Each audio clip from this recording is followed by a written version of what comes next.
Master, tignan natin kung ano yung dahilan bakit siya umiinit. Master, ito yung grinder. Tignan natin kung bakit siya umiinit.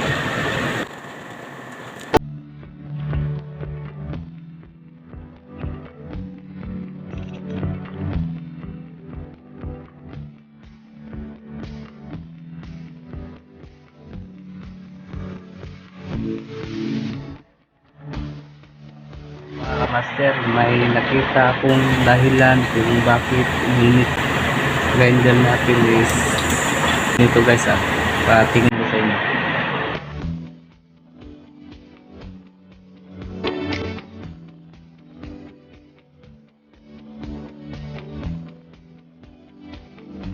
Mga kamaster, ito yung parang palabad niya sa loob. Ito yung nag-produce ng hangin sa loob, kaya importante talaga to mga master. Tanggalin natin to mga master para lipat natin dito sa isa. Ay natin hanapin yung iba pag dahilan mga kamaster, kung ano yung dahilan bakit uminit pa yung grinder natin. May nakita ako dito mga kamaster, pakita ko sa inyo. Yan mga kamaster, yan yung dalawang nagsusort niyan. Yan yung dahilan din na uminit yung grinder natin. Ibalik lang natin yan sa dati mga kamaster. Hihinangin lang natin mga kamaster yung nag-short kanina para mabalik sa dati.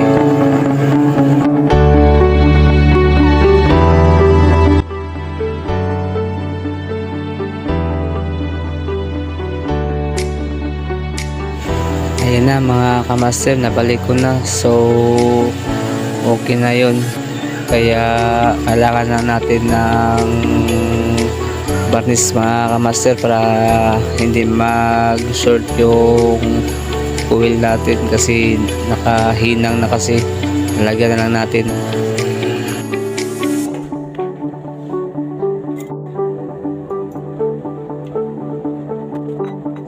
Tapos na, kailangan natin tanggalin yung palabad niya, palitan natin.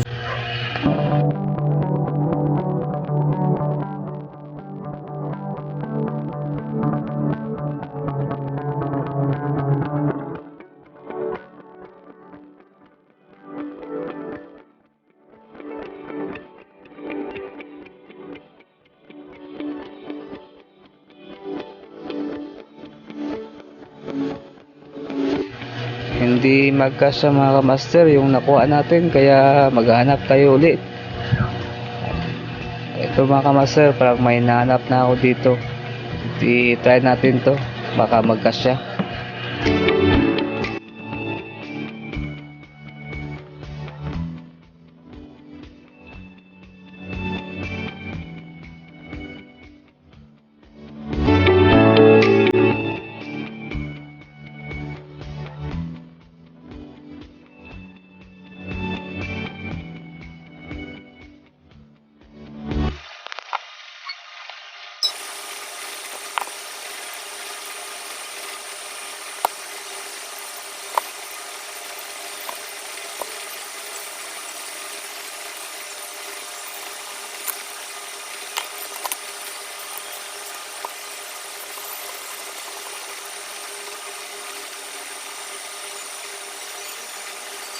Ayan mga kamaster, lagyan natin ng kapunbas para i-try natin na paanda rin yung grinder natin.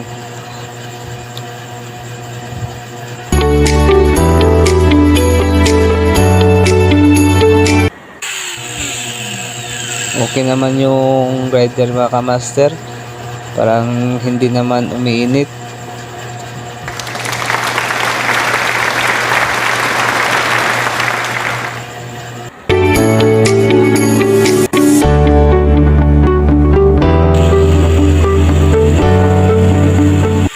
Paikutin natin ng matagal mga kamaster para malaman natin kung mag-iinit pa siya ulit.